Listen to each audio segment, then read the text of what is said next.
Hello and welcome to the newest Flying Kayak Flying Facts video.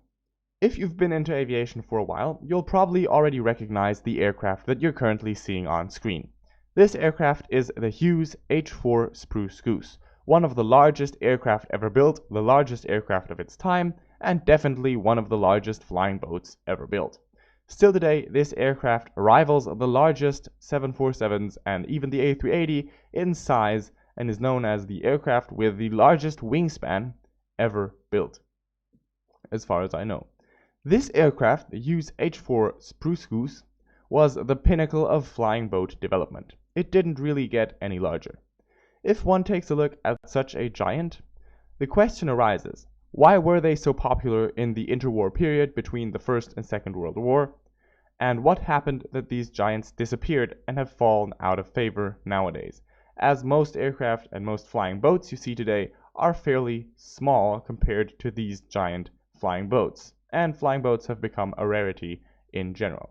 In today's Flying Facts video, I'll try and answer those questions for you by looking at the benefits of flying boats and the reasons why they probably disappeared.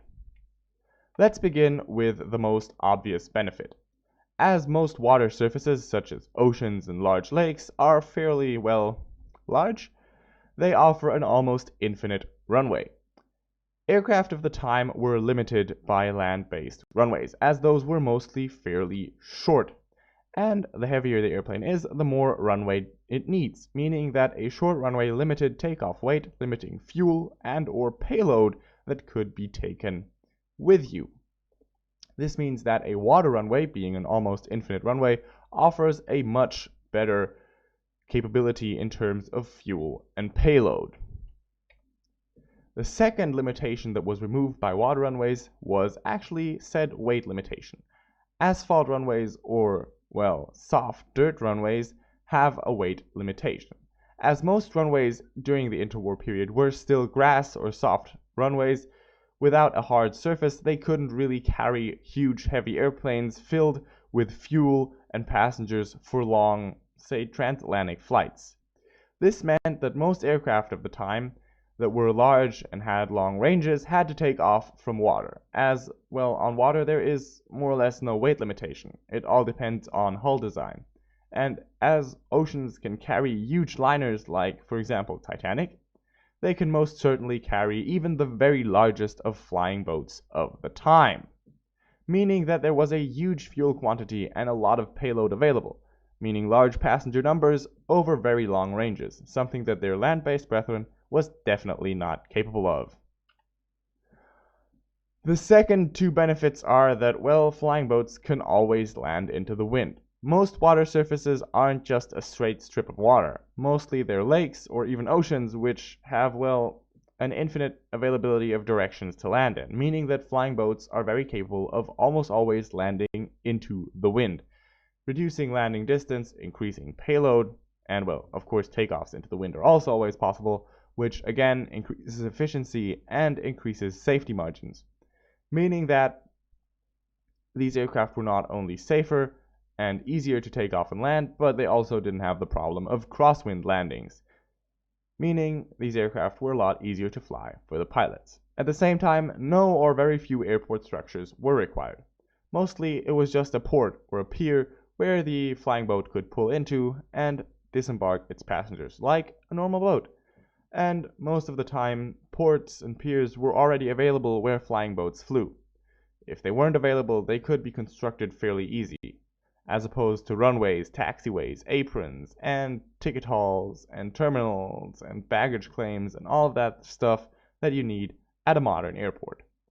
At the time, airport structures weren't very advanced, meaning that the sea-based aircraft had a large benefit over land-based aircraft of the time.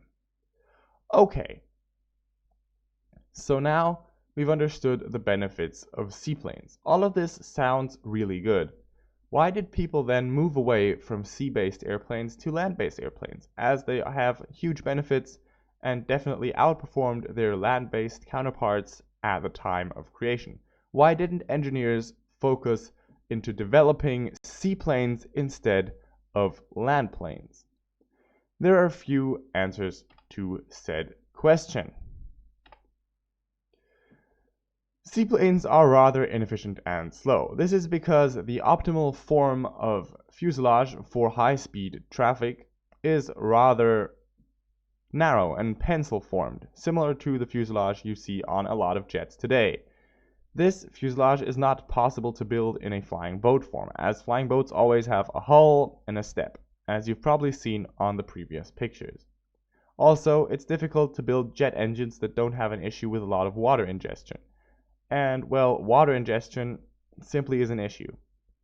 If you want to see how engineers solve that, Google the Beriev BE-40 with jet engines mounted above the wings. However, mounting engines above the wings isn't always super efficient, meaning that these aircraft actually weren't too efficient, meaning that modern land-based jets simply are better in terms of fuel efficiency and speed. Also, the ocean or large lakes are fairly far away from major cities.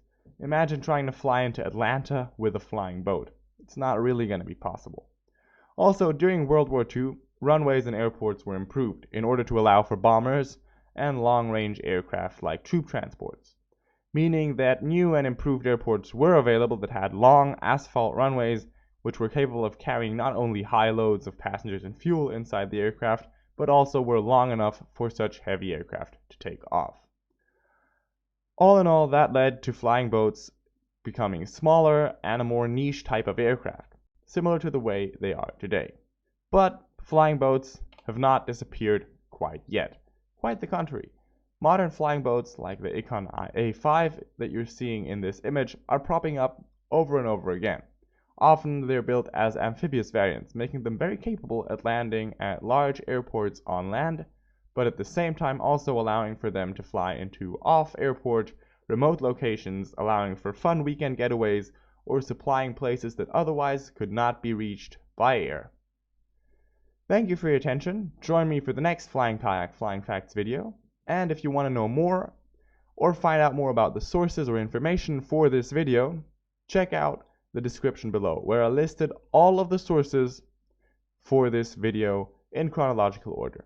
Also, I want to especially point out that the source for this image of the Icon A5 is to be found in the description below, as this is not a public domain image, and I want to give full credit to the author of this image. See you the next time. Safe travels, blue skies, and many happy landings.